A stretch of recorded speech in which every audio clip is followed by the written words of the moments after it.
Now at 6, what's in store for the future of deflection in Multnomah County? Sunrise reporter Thomas Schultz takes a deep dive into a new county report showing few people are using the center.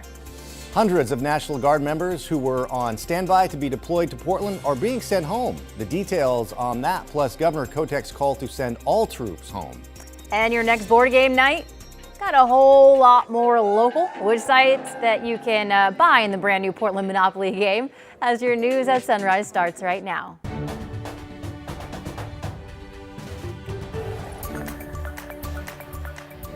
Good morning, and thank you for joining us on your Tuesday. I'm China Green. And I'm Joe Ranieri. In this morning for Drew Carney, we have your weather and your traffic this morning, and it is a foggy and chilly start, Rod. Yeah, and frosty start in some areas, and maybe when you step outside, you'll notice a little bit of ice on the windows around the region. Here are the temperatures at 6 o'clock this morning. Beaverton 35. We do have some cloudiness starting to move in from the west. In some cases, Beaverton, one of them, the temperatures have actually gone up. It was 33. We're 39 in downtown Portland, 37 in West Lynn, 37 also in Sandy. Salem was 33, now 34.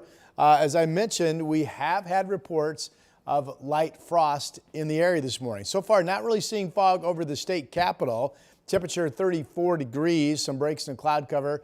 And then here you have obviously the fog with the camera looking down from the top of the Wells Fargo building, and we're at 39 degrees. It's a chilly start. You need a bigger coat than what the kids are used to putting on, especially lately. We'll have more clouds than anything today. I've got a high at 52. Obviously, if clouds come in, it's going to be tough to get that high. I may have to rethink that. Here's Chris McGinnis while I am rethinking. Don't think too hard now. We need you back here in 6 minutes. All right, let's get you out the door. I-5 south of town. Remember, we had a closure overnight as ODOT did that sign bridge installation between the Twilliger Curves and the Markham Bridge. Happy to tell you that that has reopened even ahead of schedule, in fact, before the 5 o'clock hour this morning. Traffic zipping right along on that side of town. Photojournalist Eric Patterson is manning the wheel of Drive 8. He's heading on I-205 northbound through the West Lynn area. And there you can see some of the fog that Rod was talking about. When temperatures close to freezing, there could be one or two slick spots out there, so just be aware of that. Guys, all that said, drive times are still rolling along just fine. I don't have any major freeway trouble out there just yet. All right, thanks, Chris. A new Multnomah County report shows big problems for the county's deflection center. Very few people are using it. The center was created last year so people in possession of drugs could get treatment instead of going to jail. Sunrise reporter Thomas Schultz joins us from the Southeast Portland Center. So, Thomas, what are county commissioners saying about this report? Yeah, well, look, guys, to say that they're disappointed by this data would be an understatement. County commissioners want to see improvement, and they want to see it fast. This center opened last year back in October of 2024. It's supposed to be a place where people caught with drugs could receive treatment instead of jail time after the state recriminalized illegal drug use. Though in its first year, law enforcement only referred 520 people here. That's less than 2 a day. And here's where it gets really bleak. Only 113 people actually completed the deflection program, meaning they used a service like a shelter or a sobering center offered to them. Over the past few months, more people have visited the facility, leading to some marginal improvements. Still, it's a far cry from what county leaders are pushing for. I'm concerned that this model fundamentally doesn't really work. 2 people a day can't, for the millions of dollars we spent, we can't continue with that. Yeah, speaking of the millions of dollars they've spent so far in the first 11 months, the county spent $8 million operating and also constructing this center behind us. That ran out in September. We reached out to them as well to see, okay, how much have you spent over the past couple of months? We did not yet hear back. Guys? Yeah, but Thomas, what do county staff have to say about the lack of progress here? You know, China, they say, look, this is supposed to be a place that's a front door. They say this is not supposed to be the place where people get treatment. It's just where they connect them to that treatment. Here's what else they had to say about that. We've been judged on a program that was not designed for what people are asking us to do. So, look, they say that's just not what we're here to do. They do say that we would like to treat people here. The thing is, in order to do that, it would take more money and more funding into this program. Guys? Thanks, Thomas. In national headlines this morning, federal authorities say they're expanding immigration enforcement efforts in North Carolina to the state's capital of Raleigh as soon as today. This comes after authorities say they arrested more than 130 people in the first 2 days of an operation focused in Charlotte. Some encounters turned pretty violent, with agents breaking car windows and citizens going after officers. In one case, Homeland Security says an officer was hurt when a man drove a van into a law enforcement's SUV. DHS says arrests include those with lengthy criminal records. Too many times we're finding that some very, very disreputable individuals are seeking work in people's homes. This is not making us safer. It's stoking fear and dividing our community. Some Hispanic-owned businesses have also closed, saying they don't want to become targets. And this morning, we're learning that Border Patrol officers arrested more than 560 undocumented immigrants in the Portland area in October alone. The chief of the U.S. Border Patrol posted the stat on X, saying its team is restoring order and protecting communities. It's not clear how many of those detained had criminal histories. Analysis of September ICE arrests across the country. The Migration Policy Institute found that 71% of those arrested had no criminal convictions. Hundreds of National Guard members will be sent home from their Portland deployment. The U.S. Army Northern Command has ordered 100 Oregon Guard members demobilized, but another 100 will remain. 200 California National Guard troops will also reportedly be sent home. Oregon Governor Tina Kotek says she wants all Guard members demobilized. She says they've been away from families for days in what she calls an unnecessary deployment. Meantime, the Trump administration is appealing a federal judge's order that permanently blocked the deployment of the National Guard to Portland unless the Ninth Circuit Court of Appeals weighs in. The remaining 100 troops will be demobilized on Friday. The new push to Oregon's primary election process is getting some high-profile support this morning. Yeah, nowadays nearly half of voters in the state are not registered as Democrats or Republicans, so that means that they can't vote in primary elections even though the state pays to put them on. However, that could change if initiatives 55, 56 get on the ballot and win next year. One of the chief petitioners for the initiatives is former two-term Governor Ted Kulongoski.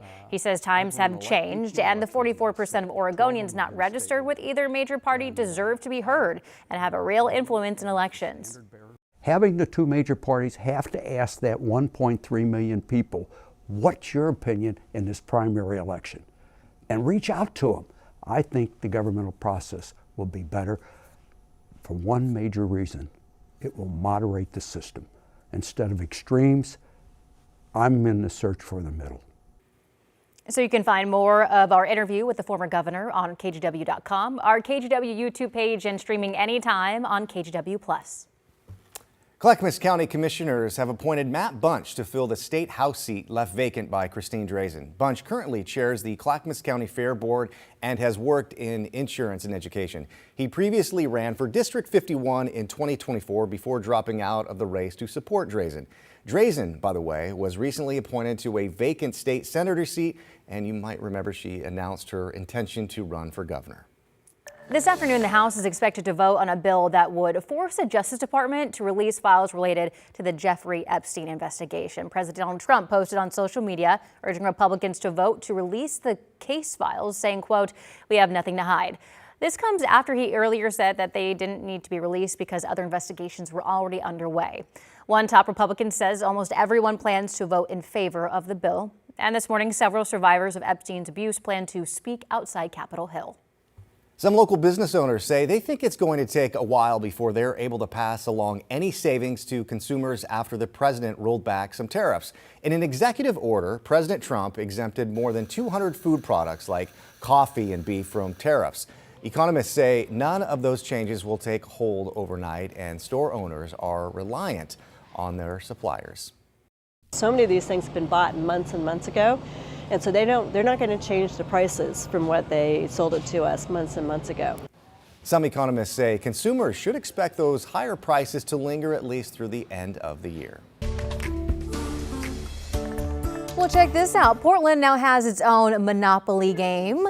The game features some of the Rose City's most famous locations, including Darcel's 15 Showplace, the Benson, the Oregon Zoo, Oaks Amusement Park, and OMSI. The two most valuable spots in the game, however, are Mount Tabor and Powell's Books.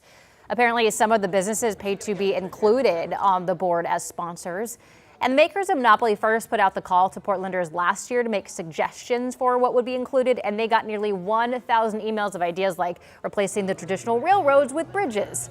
Portland Monopoly is in stores now, including at all of the local businesses that are featured on the board. Now, I remember as a kid, my older sisters and parents playing Monopoly, and I was like, that's a grown-up game. It's not fun.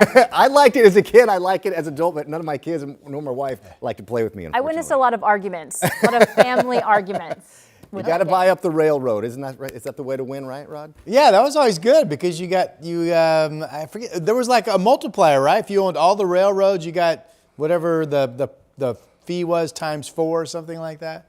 Yeah. All I know is that when a game makes you do math, I don't want to play it. You're out. I'm out.